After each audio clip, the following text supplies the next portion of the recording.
Get ready to go dumb, then go more dumb, then we can keep it lit, let's roll. I love it, let's roll. I love it, let's roll. Pull your panties down. Assalamualaikum warahmatullahi wabarakatuh.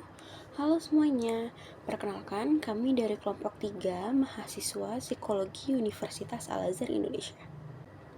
Pada kesempatan kali ini, kami akan mempresentasikan hasil analisis studi kasus mengenai gangguan keterlambatan bicara atau speech delay pada anak usia dini sebagai salah satu tugas pada mata kuliah diagnosa kesulitan belajar. Dalam video ini, kami akan membahas mulai dari gambaran kasus, jenis gangguan yang dialami anak, ciri-cirinya, faktor penyebab, hingga rekomendasi intervensi yang dapat dilakukan. Harapannya, video ini dapat membantu meningkatkan pemahaman dan kesadaran tentang pentingnya stimulasi bahasa sejak dini. Kasus yang kami analisis berasal dari hasil penelitian mengenai keterlambatan berbicara pada anak usia dini. Dalam penelitian tersebut terdapat 3 orang anak berusia antara 4 sampai 6 tahun yang menunjukkan berbagai hambatan dalam kemampuan bahasa dan komunikasi. Meskipun ketiganya memiliki perkembangan fisik dan fisiologis yang normal, mereka mengalami kesulitan dalam menggunakan bahasa secara verbal. Anak pertama atau F ini berusia 4 tahun, sudah mulai berbicara dengan kosakata yang terbatas dan pengucapan yang masih kurang jelas. Anak kedua atau P ini berusia 6 tahun, mampu berbicara tetapi pelafalannya tidak jelas dan masih sering mengandalkan gerak tubuh untuk menyampaikan maksud. Selanjutnya, anak ketiga atau A yang juga berusia 6 tahun menunjukkan keterlambatan yang paling signifikan karena hanya mampu mengucapkan beberapa kata dasar seperti mama dan papa, dan selebihnya berkomunikasi melalui isyarat. Ketiga anak-anak ini sama-sama menunjukkan kecenderungan menggunakan komunikasi nonverbal seperti menunjuk, menarik tangan, dan menggunakan ekspresi wajah untuk menyampaikan keinginannya. Dalam interaksi sosial, beberapa di antaranya tampak pasif atau memilih menyendiri. Dari hasil observasi dan wawancara dengan orang tua, ditemukan bahwa hambatan bahasa yang dialami ketiga anak ini tidak muncul secara tiba-tiba. Ada beberapa pola dan kondisi keluarga yang serupa, seperti pola asuh yang permisif, penggunaan gadget yang berlebihan, serta minimnya interaksi sosial dengan teman sebaya. Kombinasi faktor-faktor tersebut diduga kuat memengaruhi kurangnya stimulasi verbal yang dibutuhkan anak-anak mengembangkan kemampuan bahasa secara optimal.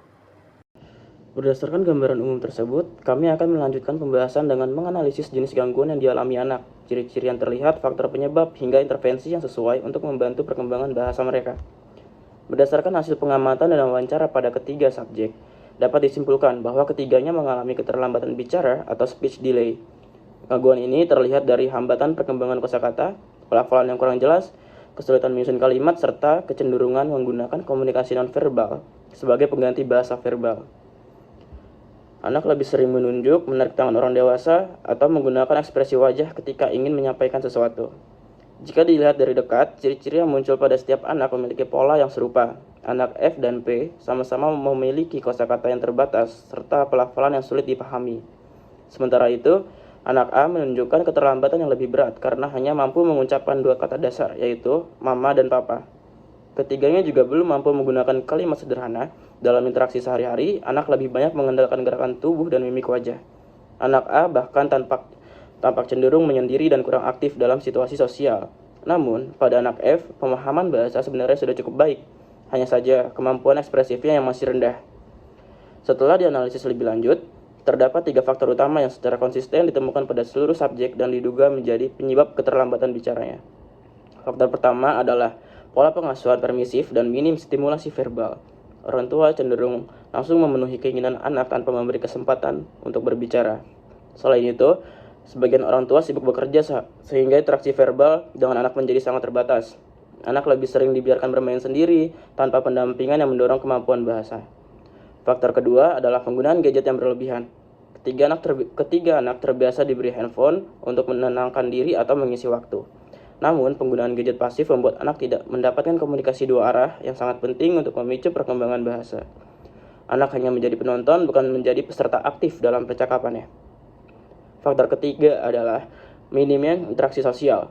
Anak jarang bermain dengan teman sebaya dan lingkungannya tidak banyak menyediakan kesempatan untuk berlatih berkomunikasi. Padahal, interaksi sosial dengan teman atau orang lain adalah salah satu cara terbaik bagi anak untuk mengembangkan kemampuan bicara dan memahami percakapan mereka. Dalam artikel penelitian, tidak ditemukan informasi mengenai intervensi yang sudah pernah dilakukan kepada ketiga anak tersebut. Oleh karena itu, kelompok kami mengusulkan beberapa bentuk intervensi yang dapat dilakukan untuk membantu perkembangan bahasa anak. Intervensi pertama adalah meningkatkan stimulasi bahasa di rumah. Orang tua perlu aktif mengajak anak berbicara dalam kegiatan sehari-hari dengan menggunakan kalimat yang sederhana namun konsisten. Orang tua juga dapat memberikan contoh pelafalan yang benar, serta memperluas ucapan anak. Misalnya, ketika anak berkata, bola, orang tua bisa merespon, iya, ini bola warna merah.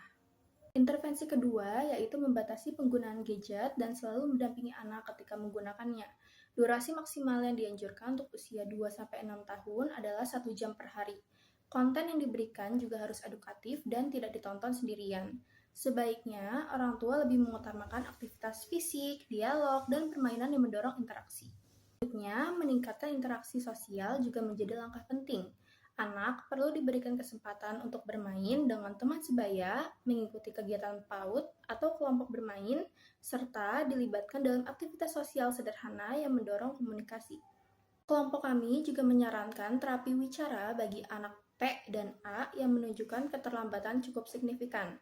Terapi ini fokus pada pengembangan kosakata, pelafalan, kemampuan komunikasi dua arah, dan keberanian berbicara. Selain itu, diperlukan parent training agar orang tua memahami pola asuh responsif dan cara memberikan stimulasi bahasa yang tepat. Terakhir, perlu dibangun lingkungan rumah yang kaya bahasa. Orang tua dapat membacakan buku cerita setiap hari, menamai objek yang ditemui anak, serta rutin melibatkan anak dalam aktivitas seperti bercerita, bernyanyi, dan bermain peran. Lingkungan yang penuh bahasa seperti ini akan membantu anak memperluas kosakatanya, meningkatkan keberanian berbicara, serta memperkuat keterampilan komunikasi secara keseluruhan.